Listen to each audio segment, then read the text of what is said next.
Okay, the next novel I read was Baby Doll by Hollie Overton. It says it's for fans of Gone Girl and Girl on the Train. Oh, I've okay. actually not read either of them, but it very much reminded me of Room by Emma Donoghue, and this is like the not as good as Room version, I guess. Uh-huh. This is marketed as a thriller, but I didn't feel any thriller vibes. This is a story about a woman who is kidnapped and held in like a basement for 8 years, and she's, abused and raped and has a child while being imprisoned, and then one day her captor leaves the door unlocked.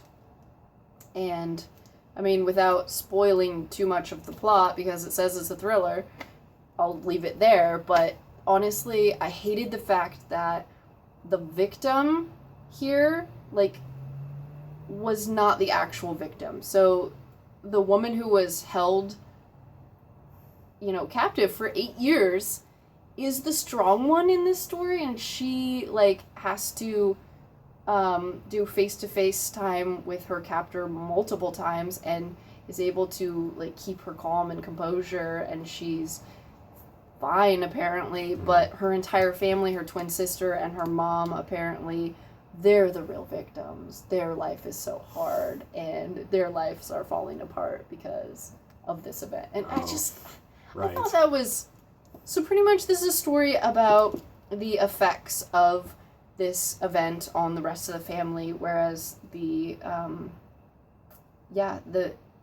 woman who got captured doesn't have that much of a story, I guess. And I'm sure there's very much some legitimacy on that. There's definitely the pain side of it on the people that survived essentially or made it. Right. But it sounds like this cheapened. They had to do it. They had to do it at the expense and cheapen the experience of the actual, true victim of the right. Okay. So if they would have merged, sort of, the emotional impact of the character in Room with this story, Baby Doll, with the emotional impact on the family, that would have felt more realistic, and I would have actually appreciated it more, but there are multiple times where the whole family's falling apart, and the woman who was kidnapped is, trying to hold their hand and be like, are you okay? Oh. It's what are you doing? Anyways, I gave it 2 stars. I picked up an indie Dark Horse original here. It's called Tiger Lung. It's by Simon Roy and Jason Wordie. And this is really kind of interesting artwork. It's watercolors and it's pretty monotone throughout, but it fits the world really well because it's about nomadic mankind, and Tiger Lung is a shaman in this world, and it's some just short collection of stories in comic form about him. And it's a really interesting work for just what are, people trying to break into the industry. That's what a Dark Horse original is essentially the public submitted things that get published. So this art is beautiful. This actually really intrigues me, more so for the art than the story, but yeah, it really did. Yeah, it has a lot of cool artwork in it, and some interesting bizarre magics and spirituality and things like that. So, it's interesting that different short stories would be in black and white or sepia or full color. Yeah, it's interesting. And they fit all in kind of the theme of each one. Yeah. And so I gave that 3 stars because the story were pretty basic, right? But it was good, and I really applaud the effort. Nice. Okay, the next one I read was Low Volume 1. I almost didn't pick this one up because I'm getting really sick of graphic novels, but I'm really glad I did. I really enjoyed this story.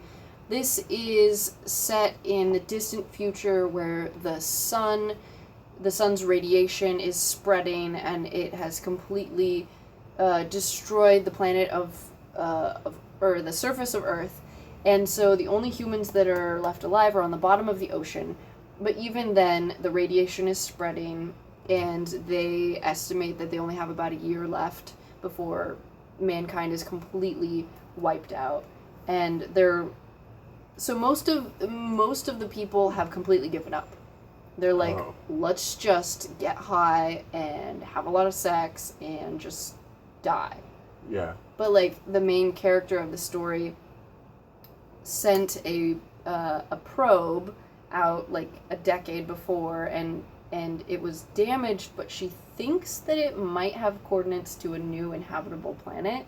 And so she's on this journey to try and get to the surface, and everyone's like, that's complete suicide, right? No one can survive on the surface, and why do you have so much hope? Hope is going to kill you. Like, just give up hope, just give up, and be like all the rest of us. Yeah. Just give up. And during this whole time, her family is being ripped apart, and she's being torn between, like, do I try and save my species, or do I try and save my family? And I really enjoyed this. I thought it was very enjoyable, and I'm not sure if there are more out yet, but I enjoyed that. I gave it 4 stars.